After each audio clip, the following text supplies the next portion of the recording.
Kenapa mengadakannya ya di mayoritas agama Islam. Di sini Islam semua. Kalau di luar itu gini Pak, sorry Pak, kasihlah kita ini apa Pak? Kita kan masa kita nggak bisa berdoa gitu. Masa kita nggak bisa berdoa? Kenapa nggak berdoa di Puri aja betul jelas tempat Bapak? Jadi gini Pak, di Puri itu sudah harus masa kontraknya. kalau di Puri Saya bangun ini buat mata kuliah bisa. Kalau kamu berdoa di sana ngontrak, kok berdoa ngontrak sih?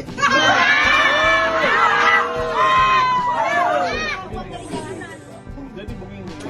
Hai, Ngomong apa tuh tadi uang jalanan lo? hai. Monyet lo. Uang jalan. Apa yang habis tuh? Sampai itu uang.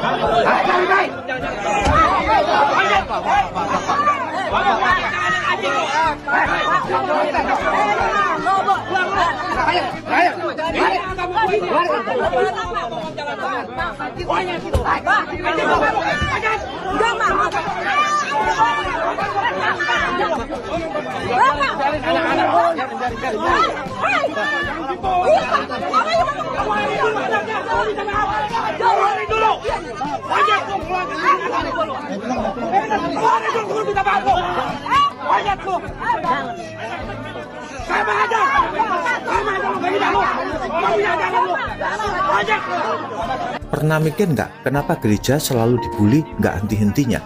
Izin gereja sulit, orang Kristen lagi asyik berdoa di obrak-abrik, yang lagi beribadah disabotase, dipaksa berhenti, yang jadi Kristen dipaksa kembali ke kepercayaannya yang lama. Penganiayaan kok nggak berhenti? Justru kalau kekristenan dianiaya, itu membuktikan kebenaran firman Tuhan. Tuhan Yesus sudah katakan, "Jikalau dunia membenci kamu, ingatlah bahwa ia telah lebih dahulu membenci aku daripada kamu. Sekiranya kamu dari dunia, tentu dunia mengasihi kamu sebagai miliknya. Tetapi karena kamu bukan dari dunia, melainkan aku telah memilih kamu dari dunia, sebab itulah dunia membenci kamu." Lalu Tuhan berkata begini, "Mereka membenci aku tanpa alasan." Baca Yohanes pasal 15. Hanya karena kamu Kristen, maka kamu dibenci, seperti Kristus yang dibenci tanpa alasan. Siapakah mereka yang menganiaya orang Kristen, yang membenci orang Kristen? Mereka adalah anti-Kristus. Anti-Kristus itu ada dua manifestasi. Pertama, yang disebutkan dengan satu pribadi yang akan menjadi penjelmaan terakhir dan tertinggi dari roh anti-Kristus. Ini merujuk pada figur akhir zaman yang disebut sebagai manusia durhaka atau anak kebinasaan dalam 2 Tesalonika 2 ayat 3 dan 4. Sosok ini akan memiliki kekuatan besar dan akan mendominasi umat manusia dalam periode singkat sebelum kedatangan Kristus kembali. Dia akan menentang dan meninggikan diri atas segala sesuatu yang disembah sebagai Allah, dan bahkan akan duduk di bait Allah dan menyatakan diri sebagai Allah. Dia akan menguasai dunia dengan tipu daya dan kekuatan yang diberikan oleh setan. Yang kedua disebut dengan roh antikristus.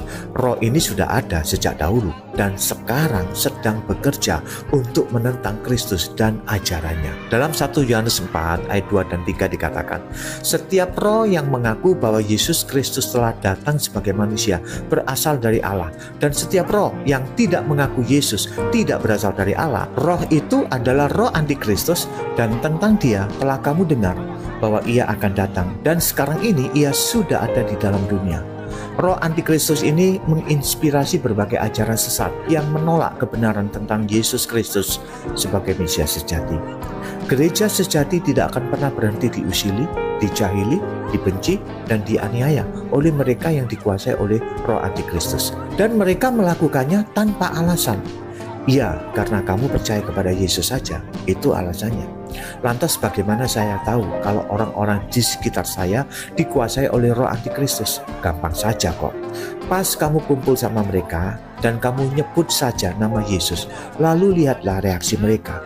Kalau mereka tiba-tiba berubah sikap, bahkan menunjukkan wajah yang penuh kebencian, itulah tandanya roh antikristus sedang bekerja. Atau nyanyi saja lagu rohani di teras rumahmu. Kalau tetanggamu melototimu, itu artinya roh antikristus sedang bekerja. Dan orang Kristen yang bertahan sampai pada akhirnya akan meraih mahkota kemuliaan yang Tuhan sediakan buat mereka yang setia. Tetap percaya dan tetap setia sampai Tuhan Yesus Kristus datang yang kedua kali. kita bubarin gereja, bubarin orang ibadah. Alasannya selalu pasti nggak ada izinnya. Nah kalau nggak ada izinnya dibantu dikasih izin. Dan lagian kan sekali lagi ya, maksudnya misalnya pemerintah ada aturan harus izin gini, rumah tidak boleh dibuat tempat ibadah. Kalau saya sih selama juga, kecuali dia nutup jalan. Kalau ngomong nutup jalan juga lebih sering teman-teman saya daripada teman-teman ini. Kenapa jemaahnya Bang Jerry tidak pernah nutup jalan? Karena mampu sewa gedung. Mengadakannya ya di mayoritas agama Islam. Di sini Islam semua. Kalau dua ini Nah gini Pak, sorry Pak, kasihlah kita ini apa Pak. Kita kan masa kita nggak bisa berdoa gitu. Masa kita nggak bisa berdoa? Kenapa nggak bapak di Puri aja betul jelas tempat bapak? Nah gini Pak, di Puri itu sudah harus masa kontraknya. kalau di Puri Bangun ini buat mata kuliah bisa. Kalau kamu berdoa di sana ngontrak, kok berdoa ngontrak sih?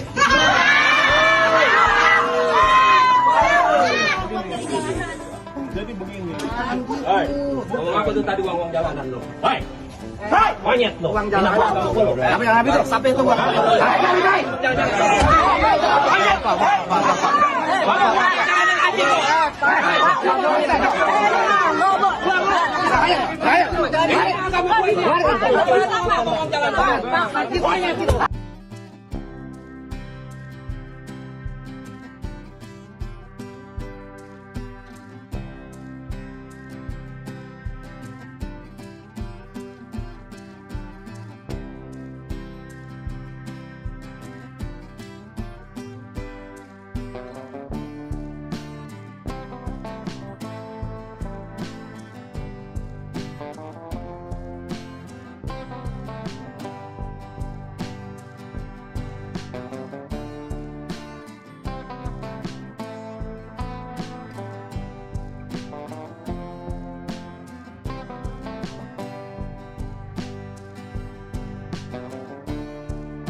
Baik teman-teman, itu tadi video yang baru saja kita saksikan adalah video tentang pembubaran atau warga yang tidak terima dengan adanya ibadah di rumah salah satu seorang warga.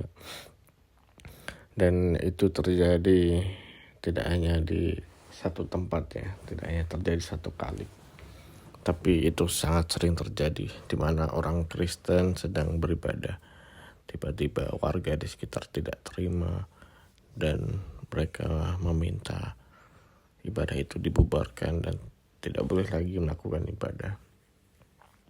Padahal setiap warga Indonesia memiliki hak untuk bisa beribadah, untuk dijamin kepercayaannya dan boleh beribadah. Tapi di situ warga bertindak semena-mena, tidak berdasarkan hukum. Mereka hanya melakukannya berdasarkan keinginan mereka sendiri dan kesepakatan oleh warga yang lain. Lalu mereka beramai-ramai untuk menghentikan ibadah orang Kristen di daerahnya dengan alasan tidak ada orang Kristen di sini atau ini kawasan untuk orang Muslim. Dan itu tindakan yang sangat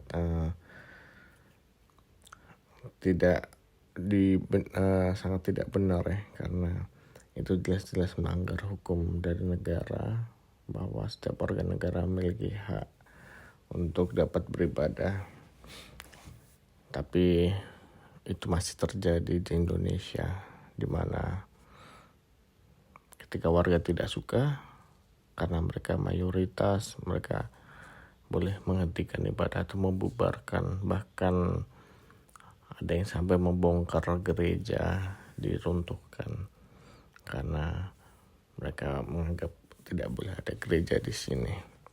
Ya, itu salah satu bentuk ketakutan mereka sebenarnya, karena mereka takut warga di situ terpengaruh menjadi Kristen. Mereka jadi tidak mau hal itu terjadi. Padahal banyak orang Kristen yang sudah bertahun-tahun hidup di tengah-tengah lingkungan orang Muslim. Mereka tidak pernah takut untuk terpengaruh oleh agama Islam, karena mereka tahu apa yang mereka percayai dan mereka sangat kuat dengan imannya. Jadi dimanapun mereka berada, seperti apapun lingkungannya, dan kita nggak perlu takut soal itu, karena kita tahu apa yang kita percayai, kita tetap berdiri pada iman kita. Sedangkan mereka sangat takut, padahal mereka mayoritas, hanya sebagian kecil saja yang Kristen di situ. Hanya mungkin dibandingkan di satu kampung itu bisa jadi ada lebih dari 5 masjid dan hanya ada 1 gereja, tapi mereka sudah ketakutan sekali ya, karena mereka tidak tahu atau tidak kuat dalam iman mereka. Jadi ketika ada orang yang beragama lain, mereka sudah ketakutan. Padahal kalau mereka memang kuat dengan imannya, mereka yakin dengan apa yang mereka percayai, mereka nggak perlu takut soal itu. Karena kalau mereka beriman tidak akan mudah digoyahkan dengan apapun, apalagi hanya dengan kehadiran orang Kristen di tengah mereka. Itu sangat tidak masuk akal. Kalau mereka bilang mereka takut warga situ menjadi Kristen. Nah, di situ kita bisa melihat deh bagaimana kualitas seseorang ketika mereka beriman kepada Tuhan. Seberapa kuat iman mereka, itulah ditentukan. Karena kita sebagai minoritas, kita hanya sedikit, tapi kita tidak pernah takut akan terganggu atau tergoyahkan oleh iman mereka.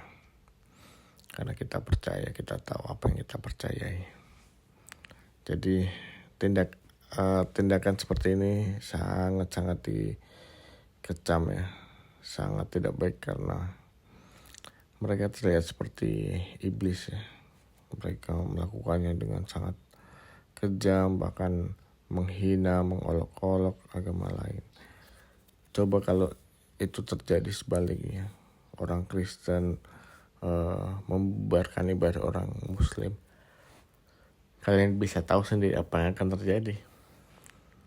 Itu akibatnya bisa sangat fatal untuk kita.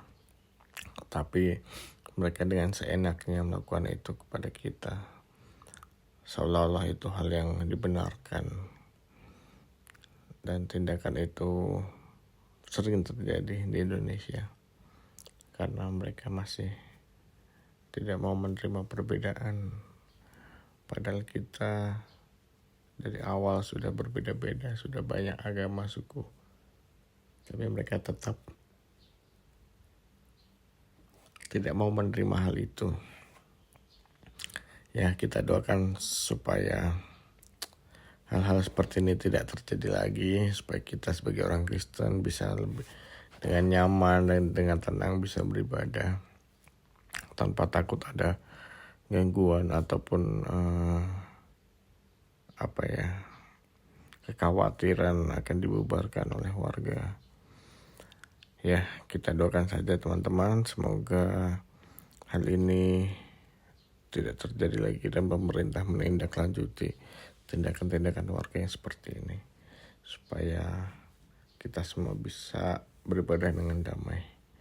Ya, terima kasih teman-teman sudah mendukung channel ini. Dukung terus channel ini melalui like, subscribe, dan komen, share ke sosial media teman-teman semua, supaya lebih banyak lagi orang yang tahu tentang kekristenan, dan juga banyak hal yang perlu diketahui juga tentang orang Muslim yang mungkin menghina atau mengolok-olok orang Kristen. Ya, itu saja teman-teman komentar dari saya. Saya ucapkan terima kasih. Tuhan Yesus memberkati. Shalom.